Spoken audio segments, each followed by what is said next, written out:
Hello there and welcome to another exciting episode of Property Focus, your window into the world of architecture, building construction and real estate. In today's show, we'll be focusing on a set of players in the building construction industry who for a long time had been neglected by the regulators and as a result, not very much acknowledged by the rest of the industry. I'm talking about fundis, the KYM skill set workers. Thanks to NCA, the craft has been aligned and many construction workers today are both skilled and accredited. We'll be learning more about this initiative from the National Construction Authority, the main regulatory body for construction work in Kenya. The Executive Director, Engineer Maurice Akech, will be telling us about how the authority is empowering fundis and what other plans they have in the pipeline for this set of players. Now, in line with that, we'll also be reviewing the Fundis app, a one-stop shop for all your repair works, plumbing, electrical, appliances, carpentry, you name it. Another exciting one for the books. We'll be hearing about that in a few, but first we'll be taking you through this magnificent, resplendent facility which features both a hotel and residencies. I'm telling you more about this in just a bit. Now, you're watching Property Focus, your window into the world of architecture, building construction and real estate. I'm your host, Peter Ngigi, and welcome to yet another amazing episode. Come on, let's go.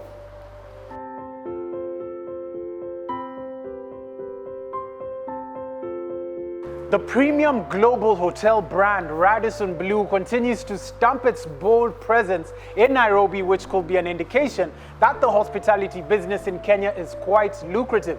We're at their newest address, the ultra-modern hotel and residences in Arboretum, and we'll be talking to the developer cum architect about this investment as well as architectural design of this property. Now, let's hear what she has to say. Welcome to Property Focus. Thanks for having me. Excellent. So you're the developer and the architect of this magnificent property. Yes. Well, I'm one of them. You're one of them. We'll get to the design questions a bit later on. But first, tell us about the state of hospitality real estate in the country. I think in Nairobi it's still vibrant. You can see confidence in the market. There's still hotels coming up. And that's great to see. And investors are signing up with the brands like us. However, in coastal regions, I think everyone's suffering. And that's because we still don't have the open sky policy yet. Yeah, but overall, Nairobi is rocking. Okay. So what market gap or need did you identify to put up this kind of facility here? We felt that there was a gap in the long stay segment, the 5-star, particularly the 5-star, yes, where business travelers are now coming to this part of the world for a week or 2 weeks, whereas in the past they would be coming here for 1 or 2 year stints. So we felt there was a gap and they were looking for a branded property for that gap. So is there a difference between hotel residencies and apartment hotels? In most parts of the world, you don't tend to have hotel rooms in the same building as the apartment building, whereas in our property, we have both in the same facility. Yes. However, we don't have the kind of volumes that they get in that part of the world. We're in the West or in Dubai. Okay. So we felt we should combine it. So you mentioned Radison Blue is the franchise partner that you're working with. Why did you choose Radison instead of any other franchise hotel? Yeah, actually the franchise is the Radison Hotels Group. Okay. Radison Blue is one of their brands. So they have Park Inn, Radison Red, Radison Blue, and Corvus. Corvus is their 6-star collection. Radison Blue is their 5-star. One of the reasons I chose the Radison Group is because I felt that they had the most aggressive growth strategy for Africa compared to other brands when I met them. I also felt that they understood the risks and the capital investment that the developer makes in this part of the world. And so they were willing to listen to us, listen to our pain points, and work with us. And they were flexible in meeting our specifications so that the cost would come down. They helped us to value engineer the specifications. So, I felt that rather than dictating brand standards at us, they were willing to work with us And it was such a great experience because of that. The air is so fresh, the area is so serene. Why did you choose this particular location for a hospitality facility? Why not commercial? Why did you choose hospitality? So being behind State House, 5 minutes to CBD, 10 minutes to Westlands and Hurlingham, surrounded by 20 embassies and overlooking a park, it was really a no-brainer. Our only disadvantage was that we had a height restriction because of our proximity to State House. So then we had to design horizontally instead of vertically. But we felt hotel in a secure location like ours was the best fit. Speaking of challenges, what other challenges did you encounter? Many, countless. I could write a book about all the challenges. One of our major obstacles was we hit hard rock during excavation. So that did set us back because excavation took us a lot longer. We applied for approval from NEMA to blast the rock, but some of our neighbors objected to that. So then we had to drill. All the drill bits broke and the contractor had to keep replacing the machines. So that took us a year longer than we had anticipated. The other challenge, of course, was having to design the building horizontally, not vertically, because then you have to take all the mechanical and electrical wiring across a longer range, and that became challenging. And lastly, designing a curved building where every stone block has to be rotated, it's quite a task. Okay? What would you say is the future of hospitality real estate investments here in Kenya? I think the next few years are going to be challenging because there are a lot of properties and a lot of hotel rooms coming into the market. I feel that the properties that have not renovated will suffer a bit more than obviously the newer ones. There will be a price war in certain locations where there's oversaturation of hotel rooms. And I think the hotels that will survive are the ones that deliver quality. And that was Dr. Raki on Radison Blue Arboretum. We're going to take a short break, but when we're back, we're going to have the Executive Director of the NCA, and he's going to be telling us about accreditation of fundis in Kenya with engineer Maurice Akech. Stay tuned.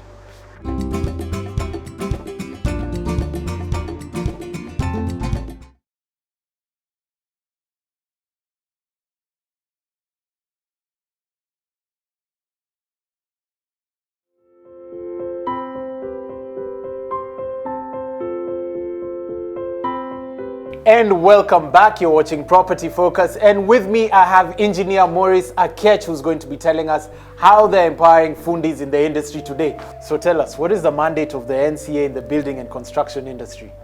Thank you very much. National Construction Authority is a government agency that is charged with the mandate of overseeing the construction industry and coordinating its development. So basically we have a regulatory role, and we are to ensure that at least we have what's happening in the industry streamlined. And one of the key roles, which is the focus of today's interview, is to accredit skilled construction workers and site supervisors, among many other functions that we have, including quality assurance, including registration of contractors, including registration of projects, and so on and so forth, and also capacity building of the professions that we regulate, like the contractors and the construction workers and site supervisors. Okay. Yes. Excellent. So our mandate is quite wide, but I'm just picking it with the theme that is for today's discussion. In relation to the fundis? In relation to the construction workers, the fundis, the craftsmen, the artisans, as you may call them. How does the authority classify this skill set of workers? We actually have quite a number of trades. They fall under different trades because a construction worker is this person who basically converts what you see on paper that has been prepared by a construction professional, either the engineer, the architect, into an actual product. So they have different skill sets, and these skill sets are classified into different trades. So we have quite a number of trades. When we started a few years ago, what happens is that there were quite the traditional trades that were known, like the plumbers, the carpenters, the masons, the electricians, and so on and so forth. But we went actually out there in the industry, did a skills mapping, and we discovered that there's quite a number of skills trades in the industry. There are actually a total of about 59 as we speak. Previously, only about 7 were traditionally known. Yes. And there are different trades in each particular subsector, because we have about 4 sectors. We have the building sector, where we have the construction of houses and commercial developments. Okay. We have the road sector and the water sector, which are classed under civil engineering. Okay. There are also trades, yes, like the chainmen, the people who, are called chainmen, okay, or the plant operators, the people who drive those machines. Okay. We also have in the water sector, yes, other skills, yes, or trades. In the mechanical sector, because when I say mechanical, people may just think about mechanics and vehicles. Exactly. But mechanical sector in construction, mm-hmm, has got also many other trades. Mm-hmm. Like for instance, a plumber, yes, is actually a mechanical tradesman or tradesperson. Okay. This person who works with the pipes. Mm-hmm. That's part of the trades in the mechanical sector. Yes. In the electrical sector, of course, it goes without saying that there's the electrician, yes, and those are the wiremen, yes, and so on and so forth. So this is the class, mm-hmm, of the construction skills, okay, that we actually have in our accreditation framework. Okay. And in addition to that, the people who supervise them, mm-hmm, are actually called construction site supervisors. Mm-hmm. They also have their own unique areas of supervision, mm-hmm, because you will find a construction site supervisor, mm-hmm, in the building sector. Yes. This guy who understands the structure in terms of he can see from a drawing.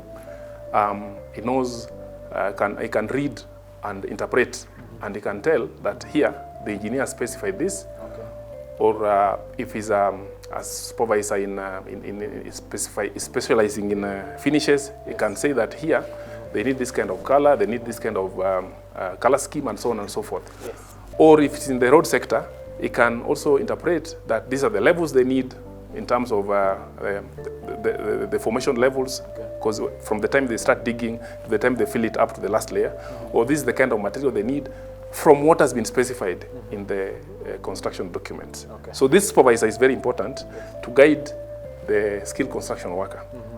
But before I forget, mm-hmm, remember, those are the people with now the requisite skills, yes, and whom we accredit and we give them accreditation cards, okay, including some of the samples we have here. Yes. These are some of the cards we give them, okay, when they register. Yeah. This is for a supervisor. This is for an electrician. Yeah.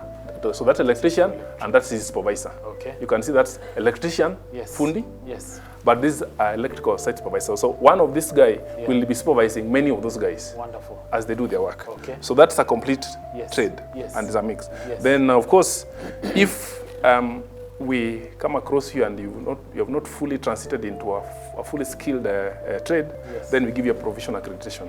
Okay. And this is a carpenter, mm-hmm, who is in that trade, mm-hmm, but is not fully qualified, okay, to get that certification. Excellent. Yes. Excellent. So by way of classifying them, yeah, that's how we do it. Thank you very much, Engineer Ketch. That was excellent. Thank you. I really do appreciate. Absolutely. And this is how we need to do it. Yes. For me, this is, yes, part of awareness creation, mm-hmm, this is part of sensitization, yes, and I believe the public will benefit so much, mm-hmm, from this interview. Yeah. And I really appreciate. Thank you very much. Looking forward for another one, yes, in future. Absolutely. Thank you. Amazing. You're welcome. And there you have it. Remember, make sure that your electrician, plumber, or skill set worker has an NCA accredited card, and you can call them at any point in time to find out about this. On to the next segment, we have the billboards and the materials profile thereafter. Stay tuned.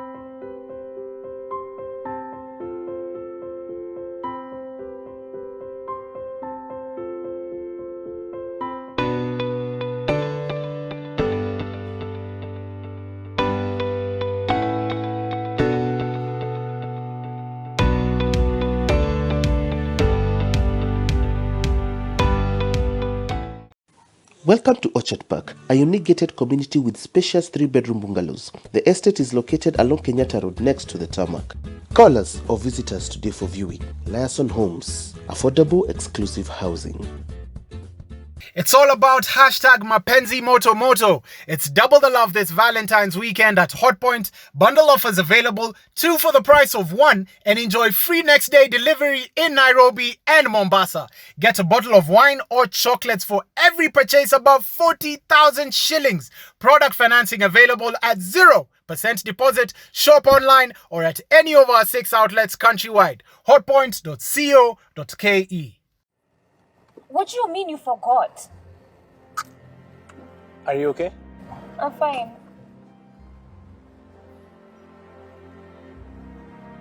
We're here. Enjoy your night. Whatever.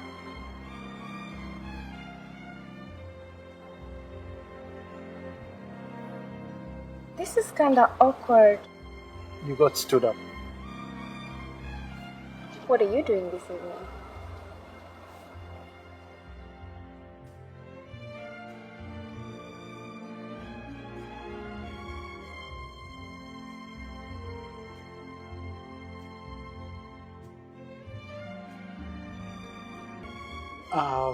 A bottle of white wine. Thanks.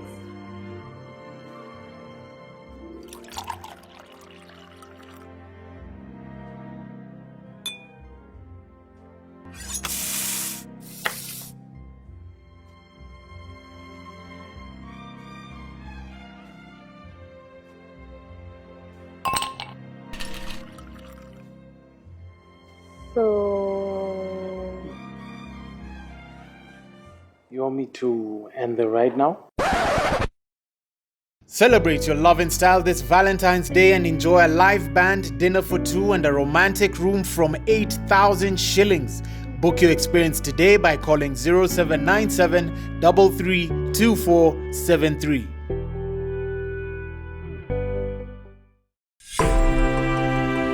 Nebo Gardens is a prime land by Almond Estates, centrally located between Ngong Town. It touches the Ngong Susu Road and the Greater Southern Bypass.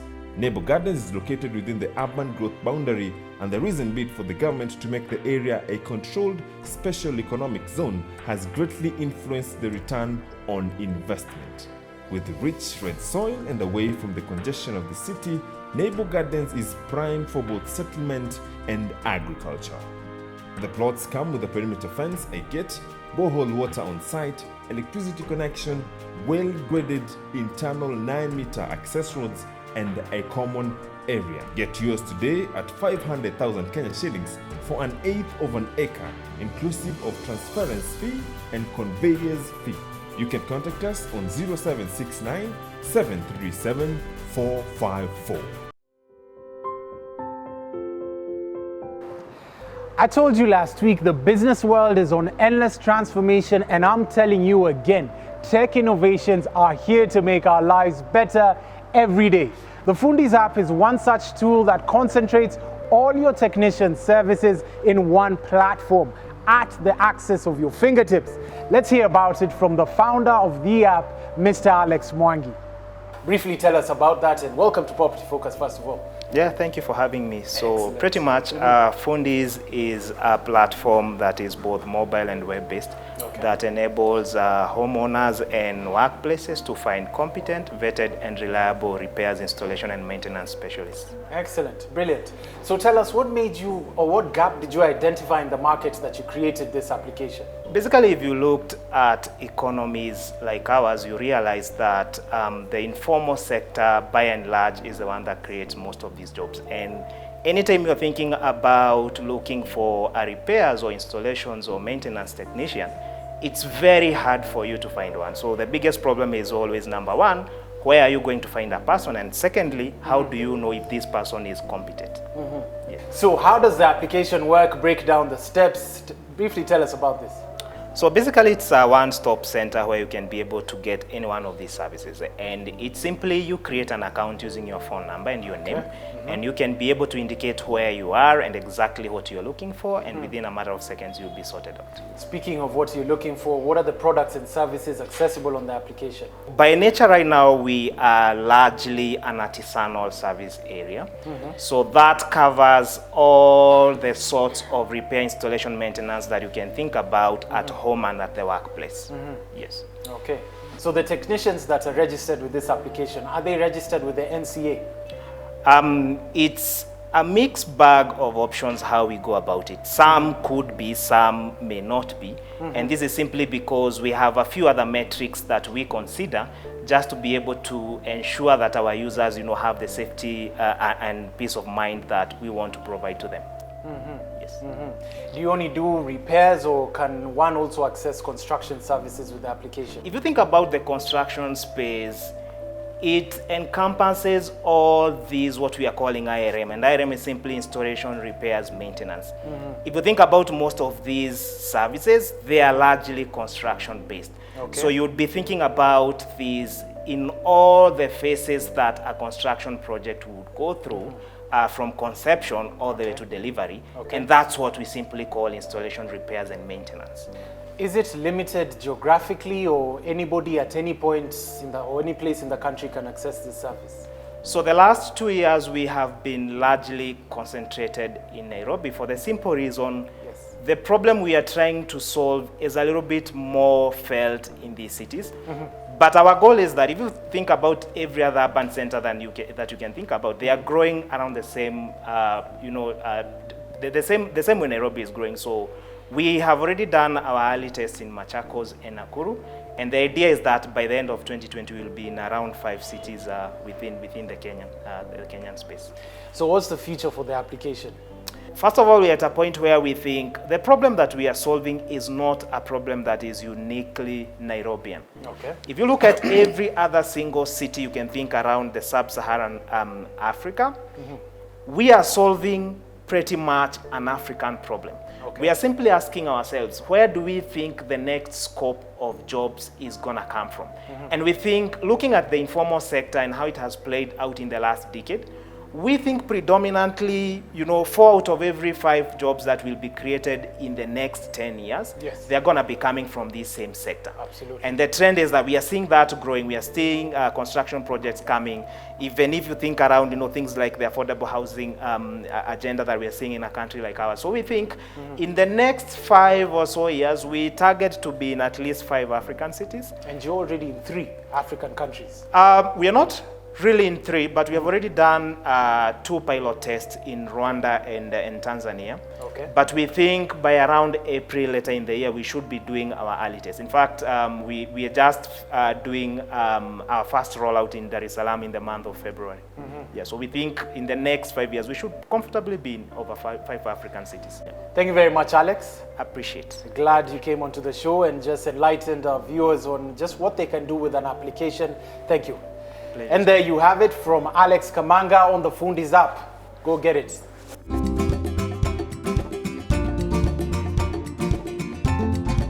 We've come to the end of today's show, but undoubtedly better informed on what's happening in the property world.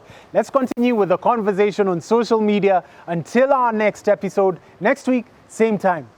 Property Focus is your window into the world of architecture, building construction, and real estate. I'm your host, Peter Ngigi.